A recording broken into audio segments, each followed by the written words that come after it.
যে আমাদেরকে মূর্তি হবে, আমাদেরকে মূর্তি হবে। আমরা ভাবছি যে অনেক বছর আমরা বাঁচবো, সুখে শান্তিতে সমৃদ্ধ জীবনযাপন করবো, এটা সম্ভব না। চেয়ে দেখুন না, সেই 5 বছরের শিশু মারা যাচ্ছে, মায়ের পেট থেকে বের হয়েও ইন্তেকাল করে ফেলছে। সেই 25 বছরের যুবকও মারা যাচ্ছে, 60 বছরের অর্ধেক বয়সী মানুষ মারা যাচ্ছে, 80 বছরের বৃদ্ধাও মারা যাচ্ছে, 100 বছরের একদম লাস্ট বৃদ্ধ মারা যাচ্ছে। কথা বলেন ঠিক কিনা? ঠিক।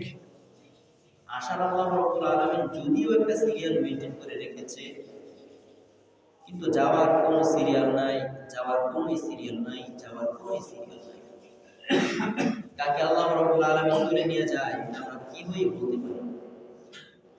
তাই সদা সর্বদা আমাদেরকে একটা চিন্তাই করতে হবে যে কবর আমাদেরকে ডাকছে, মরণ আমাদেরকে ডাকছে, কবরে যাইতেই হবে, মরতেই হবে, মরণের প্রস্তুতি গ্রহণ করতেই হবে। কথা বলেন ঠিক না? ঠিক।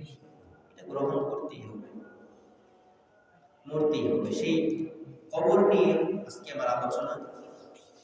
কোরআন থেকে আপনাদেরকে কবর সম্পর্কে কিছু আলোচনা শোনানোর চেষ্টা করব। তার আগে আল্লাহ রাব্বুল আলামিনের কাছে দোয়া চেয়ে নেই, আল্লাহ রাব্বুল আলামিন যেন আমাকে কোরআন পাক থেকে কিছু কথা আপনাদেরকে শোনার এবং আমল করার তৌফিক দান করে। সকলে বলি আল্লাহুম্মা আমিন। আল্লাহুম্মা আমিন। আমার আল্লাহ রাব্বুল আলামিন পবিত্র কালামুল্লাহ শরীফের মধ্যে তিনার পাক জবানে মুহির ভাষায় ঘোষণা দিয়েছে, মিনহা খলাকনাকুম ওয়া ফিহা নুঈদুকুম ওয়া মিনহা নুখরিজুকুম তারাতান উখরা। আবার আল্লাহ রাব্বুল আলামিন বলেন, মিনহা খলাকনাকুম, আমি তোমাদেরকে মাটি হইতে সৃষ্টি করিয়াছি, ওয়া ফিহা নুঈদুকুম, আবার ওই মাটিতেই তোমাদেরকে মিশ্রিত করে দিব, ওয়া মিনহা নুখরিজুকুম, আবার তোমাদেরকে মাটি থেকে তুলে তামার জমিনের মধ্যে সেই হাসরের ময়দানের মধ্যে দাঁড়া করাবো, মিনহা নুঈদুকুম মিনহা নুখরিজুকুম তারাতান উখরা, তোমাদিগকে আবার দ্বিতীয়বার মাটি থেকে উঠিয়ে সেই হাসর নাসর করাবো, এর মধ্যে তোমাদেরকে হিসাব নিকাশ করাবো। বলেন সুবহানাল্লাহ। সুবহানাল্লাহ। আমরা একটা জিনিস থেকে সৃষ্টি হয়েছি, সেই জিনিসটার নাম হচ্ছে মাটি, কাদা, যেটা আরবি ভাষ্য হচ্ছে মিনহা খলাকনাকুম খলাক, আমাদেরকে আল্লাহ রাব্বুল আলামিন মাটি থেকে সৃষ্টি করিয়াছে। এখানে উসুল আছে, মুফাসসিরিন কেরাম বলেছে আদম আলাইহিস সালাতু ওয়াস সালাম মাটি থেকে তৈরি হয়েছে। মাটি থেকে আদম আলাইহিস সালাতু ওয়াস সালাম তৈরি হইলেন। আদম আলাইহিস সালাতু ওয়াস সালামের সন্তান আদি আছে না নাই? আছে। আদম আলাইহিস সালাতু ওয়াস সালাম আমাদের আদি পিতা, আমরা অনেকেই জানি। কথা বলেন ঠিক কি না? ঠিক। মুফাসসিরিন কেরাম হাদিস গ্রন্থের মধ্যে বলতেছে আদম আলাইহিস সালাতু ওয়াস সালাম মাটি থেকে সৃষ্টি হয়েছে।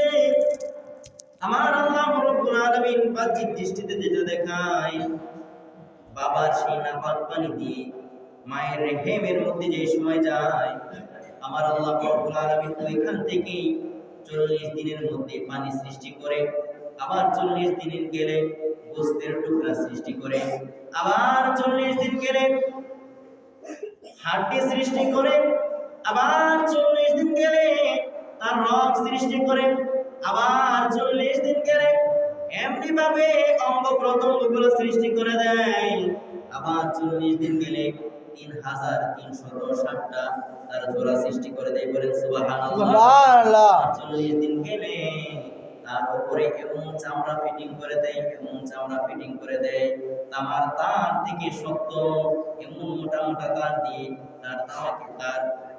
তার চামড়াকে সৃষ্টি করে দেয়। আমার আল্লাহ রাব্বুল আলামিন বলেন, মানুষটাকে আমি এমন ভাবে সৃষ্টি করে দেই, মানুষটাকে অন্য একজন দেখে যেন বলে সে একজন মানুষ, বলেন সুবহানাল্লাহ। সুবহানাল্লাহ।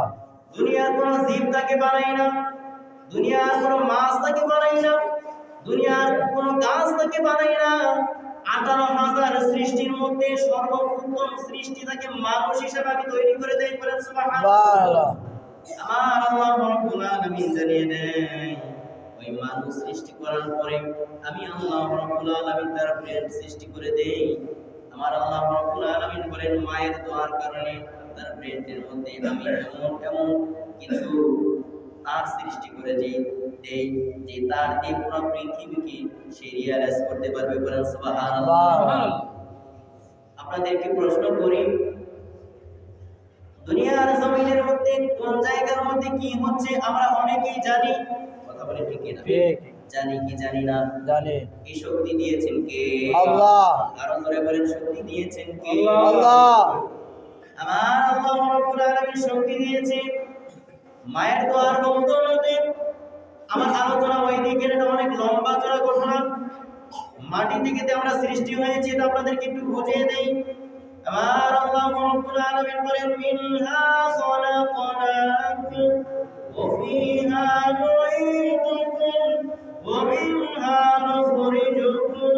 তোমাদেরকে বাহ্যিক দৃষ্টিতে দেখায় তোমাদেরকে আমি কিভাবে সৃষ্টি করি, এটা বৈজ্ঞানিক পরীক্ষা, কিন্তু মূলত আমি তোমাদেরকে মাটি থেকে সৃষ্টি করেছি, বলেন সুবহানাল্লাহ। সুবহানাল্লাহ। মাটি থেকে তোমাদেরকে সৃষ্টি করেছি। আবার হায়াত শেষ হয়ে গেলে সেই মাটির ভিতরে তোমাদেরকে চলে যাইতে হবে। চিৎকার দিয়ে বলেন আল্লাহু আকবার। আমরা কি মাটির ভিতরে যাইতে হবে নাকি হবে না? মাটির ভিতরে আমাদেরকে যাইতে হবে নাকি হবে না? হবে।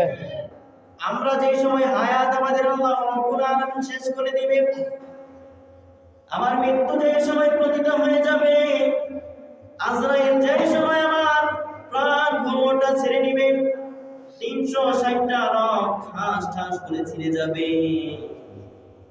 আজরাইল এমন ভয়ঙ্কর রূপ নিয়ে আমার কাছে আসবে, যদি আমি ভালো আমল করে থাকি তাহলে আজরাইল আমার কাছে এমন ভাবে আসবে, একটা মায়ের কোলে যেমনি ভাবে একটা শিশু আদর পেয়ে ঘুমিয়ে যায় তেমনি ভাবে আসবে। আর যদি আমার আমলটা হয় বিচ্ছিন্ন, আমার আমলটা যদি হয় অন্যরকম, আমার আমলটা যদি হয় মানুষ দেখানো তাহলে আজরাইল এমন ভয়ঙ্কর রূপে আসবে। অনেকের দেখা যায় আজরাইল যে সময় এসে জানটা কবজ করে অনেকের ওযু পর্যন্ত ছুটে যায়, কথা বলেন ঠিক কি না? ঠিক। তোমার আল্লাহ রাব্বুল আলামিন ডাক দিয়ে জানাই দিয়েছে আজরাইল তোমাদেরকে পাকড়াও করবে, তোমাদেরকে ধরবে, তোমাদের জানকে কবজ করবে, তোমাদের জানকে কবজ করে আমার আল্লাহ রাব্বুল আলামিনের কাছে নিয়ে যাবে। যে জানটা কবজ করবে এই জানটাই আমার আল্লাহ রাব্বুল আলামিনের কাছে থাকবে।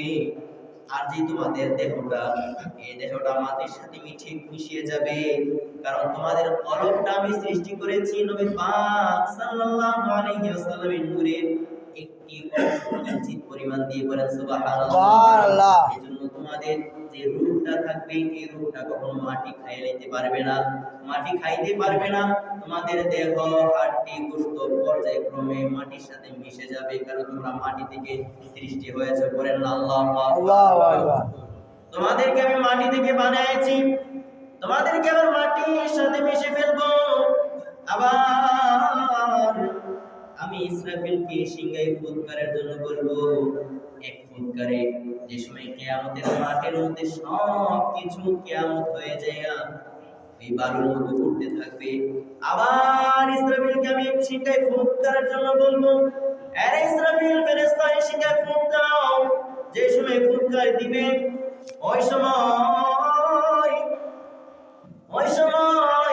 আবার মানুষগুলো ঘুরতে থাকবে, আল্লাহ রাব্বুল আলামিনের কাছ থেকে আবার রূহগুলো দিতে থাকবে, রূহগুলোকে দেওয়া হবে। সেই রূহগুলোকে পেয়ে হাসরের মাঠ কায়েম করা হবে, হাসরের মাঠের মধ্যে সেই রূহগুলোকে, সেই মানুষগুলোকে দাঁড়ানো হবে। আমার আল্লাহ রাব্বুল আলামিন বলেন, তারপরে আমি তাদেরকে হিসাব নিকাশ করব। নুখরিজুকুম তারাতান উখরা, আমি তাদেরকে হিসাব নিকাশ করব। আমি তাদেরকে সৃষ্টি করিয়াছি, সৃষ্টি করার পরে তাদেরকে নিয়ামত দিয়ে দুনিয়ার মধ্যে প্রেরণ করেছি। হায়াত শেষ হয়ে গিয়েছে, তাকে আমি নিয়ে নিয়েছি। এর ভিতরে সে কি করলো তার হিসাব নিকাশ আমি ওই সময় নিব, যে সময় তার কিয়ামতের মাঠটা কায়েম হয়ে যাবে। কথা কি বুঝতেছেন? ঠিক। ওই সময় আমাদের হিসাব নেওয়া হবে। কারণ হায়াত আমার আল্লাহ রাব্বুল আলামিন 50 বছর দিয়েছে, কারো হায়াত 7 বছর দিয়েছে, কারো হায়াত 70 বছর দিয়েছে। যাকে যতটুকু হায়াত দিয়েছে পর্যায়ক্রমে এই হায়াতগুলোর হিসাব নিকাশ আমার আল্লাহ রাব্বুল আলামিন নিবে। সুবহানাল্লাহ। সুবহানাল্লাহ। এই হায়াতের ভিতরে বালেগ হওয়ার পরে আমি আর আপনি কি করেছি? মা বাবা আমাদেরকে কতটুকু তাগিদ দিয়েছে মসজিদে আসার জন্য। ইন্নাস সালাতি ওয়া আতিনাজ যাকাত, আমাদেরকে কতবার তাগিদ দিয়েছে নামাজের জন্য। আমরা কতবার নামাজ পড়েছি খালেস দিলে, খালেস অন্তরে সেটার হিসাব নিকাশ সেদিনকে নেওয়া হবে। ওই দিনকে একটা ডাকি পাল্লা দিবে। আমাদের মসজিদে অনেক সময় দেখা যায় চাইল উঠাইলে মাপা হয়, ঠিক না? ঠিক। দোকানের মধ্যে অনেক কিছু মাপা হয়, যেমন চাউল মাপা হয়, আটা মাপা হয়, চিনি মাপা হয়। দুনিয়ার কোনো মাপ ওই দিনটা চলবে না। আমার আল্লাহ রাব্বুল আলামিন মিজানের পাল্লা সেদিনটা দিয়ে দিবে, যেই পাল্লার মধ্যে আমার রাসূল সাল্লাল্লাহু আলাইহি ওয়াসাল্লাম ডাকি পাল্লার সামনেই দাঁড়িয়ে থাকবে। আর উম্মতকে একের পর এক ডাকা হবে, একের পর এক ডাকা হবে। হাজার হাজার দিন সেই এর মধ্যে আপনার কিয়ামতের ময়দানের মধ্যে কেটে যাবে। বলেন আল্লাহু আকবার। আল্লাহু আকবার। হাজার হাজার বছর সেই কিয়ামতের মাঠের মধ্যে কেটে যাবে। এক একজন ব্যক্তিকে হিসাব নিকাশ করা হবে। এই বান্দা এদিকে আসো, দুনিয়ার মধ্যে কি করেছো এখানে হিসাব দাও। তোমার পাপের পাল্লা বেশি নাকি তোমার হিসাবের পাল্লা বেশি? আমার আল্লাহ রাব্বুল আলামিন তো রহমানুর রহিম। আমার আল্লাহ রাব্বুল আলামিন ওই সময় একটা উসলত খুঁজবে, ওই সময় একটা ওসিলা খুঁজবে। ওসিলা কি খুঁজবে? উসিলা। আরো জোরে উসিলা। আমার আল্লাহ রাব্বুল আলামিন ওই দিন নবী পাক সাল্লাল্লাহু আলাইহি ওয়াসাল্লামকে খুশি করার জন্য ওসিলা খুঁজবে। নবী পাক সাল্লাল্লাহু আলাইহি ওয়াসাল্লামের উম্মতগুলোকে কিভাবে জান্নাতি করা যায় বলেন সুবহানাল্লাহ। সুবহানাল্লাহ। কিন্তু ওই দিন যদি কোনো ওসিলাও না থাকে, আমরা আল্লাহ রাব্বুল আলামিনের কাছে কিটা দেখাবো? কিছু দেখাইতে পারবো না। আমাদের ওসিলা হতে পারে আমাদের মা বাবা, আমাদের ওসিলা হতে পারে আমাদের উস্তাদ বৃন্দ, আমাদের ওসিলা হইতে পারে আমাদের মুরব্বিয়ান। আমরা কথা বলেন ঠিক কি না? ঠিক। আজকে দেখা যাচ্ছে মা বাবার আমরা কোনো কদর করছি না। মা বাবাকে আজকে সামর্থ্য অনুযায়ী আমার অনেক তালা বিল্ডিং আছে, অনেক বাড়ি আছে, টাকা আছে, সম্পদ আছে, কিন্তু এক মুঠো খাবার আজকে মায়ের জন্য আমি দিতে পারি না। মা আমার 10 মাস 10 দিন লালন পালন করেছে। 10 মাস 10 দিন লালন পালন করতে কতদিন আমি কলিজার মধ্যে লাথি মেরেছি সেই রাত্রিবেলায়। বাবাও ঘুমাইতো, সবাই ঘুমাইতো, আত্মীয় স্বজন সবাই ঘুমাইতো। মা কাউর কাছে বলতো না এরে আমার কষ্ট হয়, আমার সন্তান আমার কলিজার মধ্যে লাথি মারতেছে, আমার কষ্ট হয়। মা এটা মুখ ফুটে বলতো না, কিন্তু মায়ের কষ্ট হইতো। একদিন নয়, 2 দিন নয়, 1 মাস নয়, 2 মাস নয়, 3 মাস নয়, এখন দেখা যায় 9 মাস, কোনো ক্ষেত্রে 10 মাস, কোনো ক্ষেত্রে 10 মাস 10 দিন মা আমাকে লালন পালন করে সেই পেটের মধ্যে ধারণ করে। বলেন আল্লাহু আকবার। আল্লাহু আকবার। সেই মা আজকে আমাকে লালন পালন করলো, দুনিয়ার জমিনের মধ্যে এসে এনে জন্ম দিল, কর্ম করে দিল, আমি প্রতিষ্ঠিত হয়ে গেলাম, বাড়ির মালিক হয়ে গেলাম, গাড়ির মালিক হয়ে গেলাম, আত্মীয় স্বজনের মালিক হয়ে গেলাম, টাকা পয়সার মালিক হয়ে গেলাম, আমার সব কিছু হয়ে গেল, পজিশন হয়ে গেল, পরিবেশ হয়ে গেল। কিন্তু আজকে আমার মা, আজকে আমাদের যার যার মা যারা এসব কাজগুলো করে তাদেরকে বলতেছি, আজকে আমার মা আমার কাছে এক মুঠো খাবারই পায় না। কথা বলেন ঠিক কিনা? ঠিক। অন্যের কাছ থেকে চেয়ে খাইতে হয়। অন্যের কাছ থেকে চেয়ে খাইতে হয়, অনেক রকম ভাবে খেতে হয়। আবার যেই সময় সেই সন্তান বিবাহ করে, সেই সন্তানের স্ত্রী বলে তোমার মাকে ঘর থেকে বাহির করে দাও, সেই স্ত্রীর কথা মতো মাকে ঘর থেকে বাহির করে অন্য কোথাও রাখে না, রেখে আসে নিকৃষ্ট সেই বৃদ্ধাশ্রমে। কথা বলেন ঠিক কিনা? আজকে মায়ের হকই আমি জানি না, মায়ের হকই আমি আদায় করতে পারলাম না। কিসের আমি সেই মিজানের পালাত আশা করি উসিলা হয়ে আমরা দাঁড়াইবো। উসিলা হয়ে আমাদেরকে কি দাঁড়াইবো? উসিলা যদি খুঁজতে চাও তাহলে মা বাবার খেদমত করতে হবে। উসিলা যদি খুঁজতে হয়, উসিলা যদি আমাদেরকে চাইতে হয়, মা বাবাকে দিয়ে চাইতে হবে। মা বাবাকে যদি খুশি করে মরতে পারি, মা বাবা ওই মিজানের পাল্লার সামনেই দাঁড়িয়ে থাকবে। মিজানের পাল্লার সামনে দাঁড়িয়ে আমার আল্লাহ রাব্বুল আলামিনের কাছে বলবে, হে আল্লাহ, দুনিয়ার জমিনের মধ্যে আমি থেকেছি, আমার সন্তান আমার কদর করেছে, তাকে জান্নাতবাসী করে দাও। বলেন সুবহানাল্লাহ। সেই মায়ের মহব্বত কোথায় গেল? তারপরে আসে মুরব্বিয়ান کرام। আজকে তো আমরা সম্মানে ভুলে গিয়েছি, আজকে তো আমরা শ্রদ্ধায় ভুলে গিয়েছি। বড়দেরকে কদর করতে চাই না, ছোটদেরকে স্নেহ করতে চাই না। বড়রা যে সময় কথা বলে তার উপর দিয়ে আমরা কথা বলি। কথা বলেন ঠিক কিনা? যে সময় বড়রা কথা বলে ওই সময় চুপ করে শোনা উচিত ছিল। যে সময় আমি আবার বড়দের উপর দিয়ে কথা বললাম, ওই সময় বড় মুরব্বিয়ান کرامদের সাথে আমি বেয়াদবি করে ফেললাম। বেয়াদবি করার বদৌলতে মুরব্বিয়ান کرامটা বললো, এই ছেলেটা বেয়াদব। কথা বলেন ঠিক কিনা? বলে কিনা? ছেলেটার জীবন ধ্বংস। ওই মিজানের পাল্লার মধ্যে যে সময় আমরা দাঁড়িয়ে থাকবো, মুরব্বিয়ান کرامরা বলতে থাকবে, এই ছেলেটা বেয়াদব ছিল, তার সাক্ষী হয়ে আজকে আমি দাঁড়াইতে পারবো না। বলেন আল্লাহু আকবার। আল্লাহু আকবার।